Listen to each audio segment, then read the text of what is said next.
नमस्कार। हम इस वीडियो के अंदर मोहम्मद बिन तुगलक के बारे में बात करने वाले हैं। मोहम्मद बिन तुगलक जो कि दिल्ली का सबसे अधिक पढ़ा लिखा सुल्तान था और जिसकी बनाई गई योजनाएं अपने समय से बहुत आगे थी, लेकिन फिर भी कुछ इतिहासकार उसे मूर्ख शासक तो कुछ पागलपन का अंश कहते हैं। हम अक्सर प्रेरणा के रूप में सुनते हैं कि सही समय पर लिए गए कठिन फैसले अक्सर जिंदगी को आसान बना देते हैं, लेकिन मोहम्मद बिन तुगलक के साथ इसका बिल्कुल उल्टा हुआ।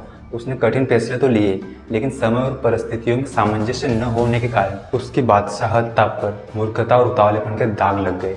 आज के इस वीडियो के अंदर हम समझने वाले हैं कि किस प्रकार सिर मुंडाते ही ओले पड़ने वाली कहावत मोहम्मद बिन तुगलक के निर्णय पर बिल्कुल सटीक बैठती है। दिल्ली पर सन 1206 ईस्वी से 1526 ईस्वी तक विभिन्न वंशों के सुल्तानों ने राज किया है, जिसमें गुलाम वंश, खिलजी वंश और तुगलक वंश आदि शामिल थे।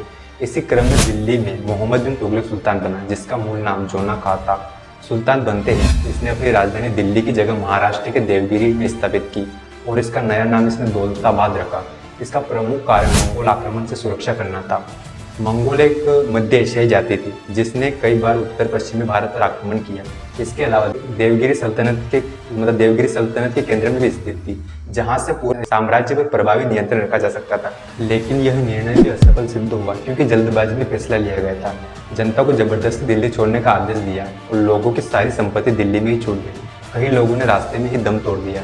अंततः सुल्तान को अपनी गलती का एहसास हुआ और उसने पुनः दिल्ली में अपनी राजधानी स्थापित की, लेकिन तब तक दिल्ली का गौरव और वैभव कम हो चुका था।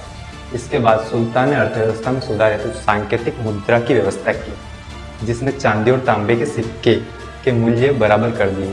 लेकिन यह योजना भी असफल साबित हुई क्योंकि सुल्तान ने ठोस मानक निर्धारित नहीं किए, जिसके कारण जनता अपने घरों में तांबे के नकली सिक्के बनाने लगी और बड़ी मात्रा में तांबे की मुद्रा का विस्तार हो गया। कुछ समय बाद सुल्तान ने तांबे की मुद्रा पर प्रतिबंध लगा दिया। आगे चलकर मोहम्मद बिन तुगलक ने अपनी वित्तीय और सैन्य शक्ति बढ़ाने के लिए गंगा यमुना दोआब में किसानों के कृषि करों में 40 से 50% की वृद्धि की। लेकिन इस समय किसानों की फसलें सही से न होने के कारण, अकाल की स्थिति के कारण किसानों को भू राजस्व कर अदा नहीं कर सके। सुल्तान की यह योजना भी असफल सिद्ध हुई। इस प्रकार मोटे तौर पर अगर देखा जाए तो इन योजनाओं के असफल होने का प्रमुख कारण जल्दबाजी में किए गए निर्णय, प्रभावी नीति का अभाव और प्रशासनिक अनुशासन की कमी को माना जा सकता है। और इन असफलताओं के परिणाम स्वरूप सुल्तान के विरुद्ध कई विद्रोह हुए, जनता का शोषण हुआ और दिल्ली की प्रतिष्ठा धूलित हुई।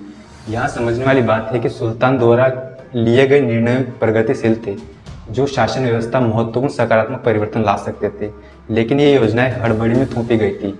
उस समय की परिस्थितियों में जनता इन निर्णयों को स्वीकार नहीं कर सकी, इसलिए मोहम्मद बिन तुगलक पढ़ा लिखा होते हुए भी इतिहास में बुद्धिमान मूर्ख शासक कहलाया।